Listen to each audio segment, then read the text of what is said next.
మనం గాంధీ సెంటర్ అను నెహ్రూ సెంటర్ అను కాలనీల పేర్లు చూసాం. గొప్ప వ్యక్తుల పేర్లతో ఉన్న ఎన్నో ప్రదేశాల గురించి విన్నాం. అలాగే ఇప్పుడు ఆస్ట్రేలియాలో మృతి చెందిన రమ్యకృష్ణ పేరుతోనూ హైదరాబాద్లో ఒక సెంటర్ ఉంది. అవును, హైదరాబాద్లోని ఒక కాలనీకి రమ్య పేరుతో విడదీయరాని అనుబంధం ఉంది. అందుకే రమ్య మరణాన్ని ఆ కాలనీ వాసులు తట్టుకోలేకపోతున్నారు. ఇంట్లో ఒక కుటుంబ సభ్యురాలునే కోల్పోయినంత బాధపడుతున్నారు.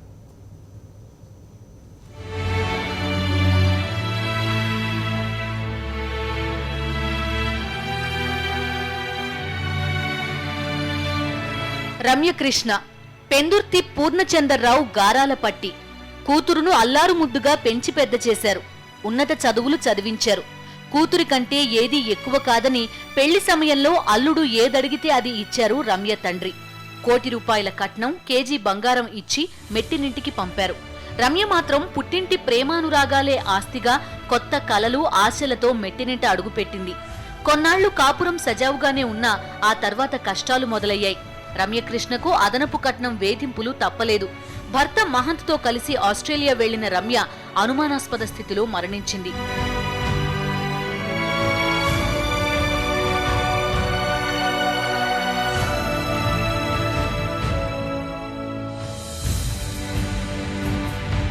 రమ్యకృష్ణ మృతితో హైదరాబాద్లో ఈ కాలనీయే విషాదంలో మునిగిపోయింది.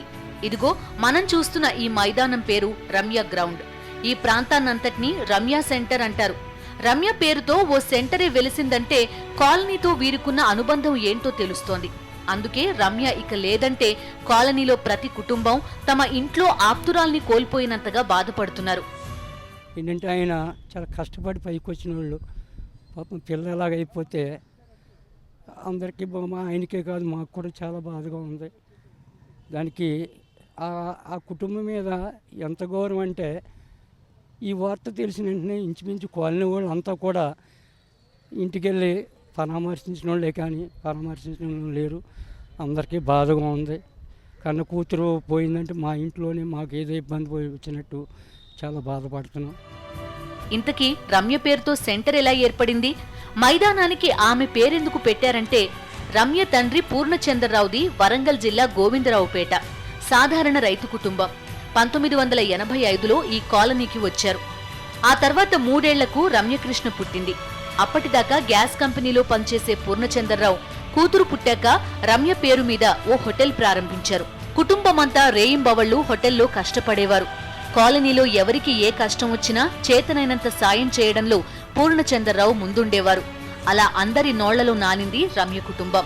అప్పట్లో రమ్య హోటల్కు వచ్చేవారంతా రమ్య సెంటర్గా పిలుచుకునేవారు. పక్కనే ఉన్న గ్రౌండ్ను రమ్య గ్రౌండ్ అనేవారు.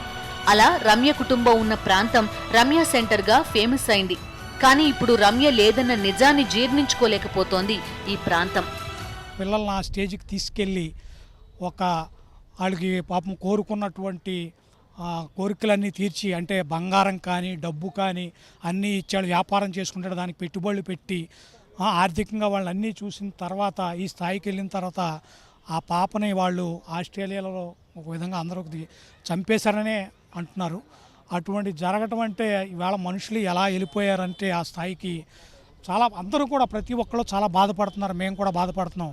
అటువంటి వ్యక్తిని వాళ్ళు చట్టాలను మేనేజ్ చేసి, ఆస్ట్రేలియా చట్టాలను కానీ ఇండియా చట్టాలను ఇక్కడ మేనేజ్ చేసి వాళ్ళ శిక్షల నుంచి తప్పించుకోవడం అంటే అది చాలా దారుణమైన వ్యక్తి.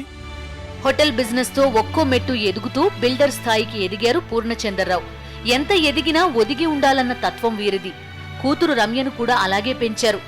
మేము ఎంతవరకు సహాయపడుకుంటలేనో, నాకు ఇట్లాంటి సమస్య నాకు ఎదురవుతుందని నేను నా జీవితంలో ఊహించలేదు. వాళ్ళకేందంటే డబ్బు, బంగారము, బట్టలు, ఈ 3 తప్పించి పాప వాళ్ళ మామకు కానీ అత్తకు కానీ వాళ్ళ మరిదికి కానీ చిన్న కొడు ఎవరికైనా సరే డబ్బు తప్ప వేరే ప్రపంచంతో సంబంధమే లేదు వాళ్ళకి. మామూలు మనుషులతో సంబంధమే లేదు వాళ్ళకి. సామాన్య మానవుడు అంటే విలువే లేదు వాళ్ళకి.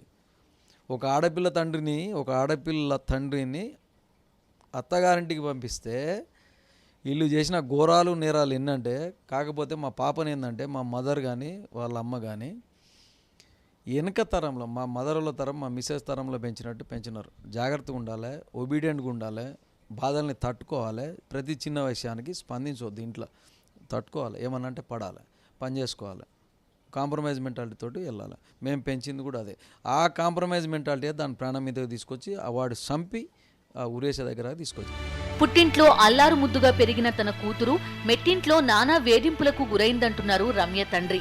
అల్లుడు అడిగిందల్లా ఇచ్చినా ఇంకా అదనంగా కావాలంటూ రమ్యను సూటిపోటి మాటలతో టార్చర్ చేసేవారని చెప్పారు. ఇటీవల ఫోన్ చేసినప్పుడు కూడా రమ్య ఎంతగానో బాధపడిందన్నారు. నేను చారిటీ చేస్తుంటే ఆ చారిటీ పైసలు కూడా మాకు ఇస్తే మంచిగా ఉండు కదా అని కొడతారు డైలాగులు దాని దగ్గర. దాన్ని హరాస్మెంట్.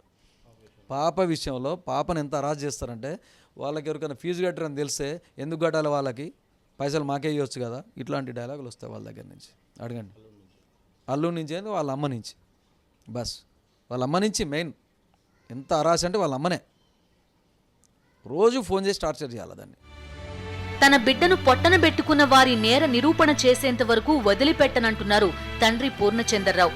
లాస్ట్కి మేము ఏమి సాధించినట్టు, నేనేమి సర్వే అయినట్టు నా బిడ్డను పోగొట్టుకున్నాను. నేను ఇప్పుడు నా బిడ్డ ఎట్లా వస్తుంది నాకు? జనాలు ఏమనుకుంటారంటే నేను బాగా ఇంటెలిజెంట్, బాగా ఫాస్ట్ ఉంటాడు, ఎవరికైనా ముందుకు పోయి సాయం చేస్తాడు.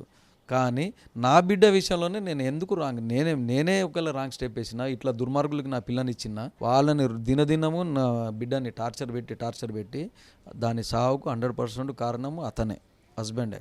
కొట్టి చంపేసినాడు అనేది 200% గ్యారంటీ. ఏదో రోజు ప్రూవ్ అవుతుంది, నేను ప్రూవ్ చేస్తుందని. కానీ ఆడపిల్ల అంటే తల్లి లేనిదే మనం లేనేలేము. ఈ కొడుకులందరికీ ఎప్పుడు అర్థమవుతుందో మనకు అర్థం కాదు.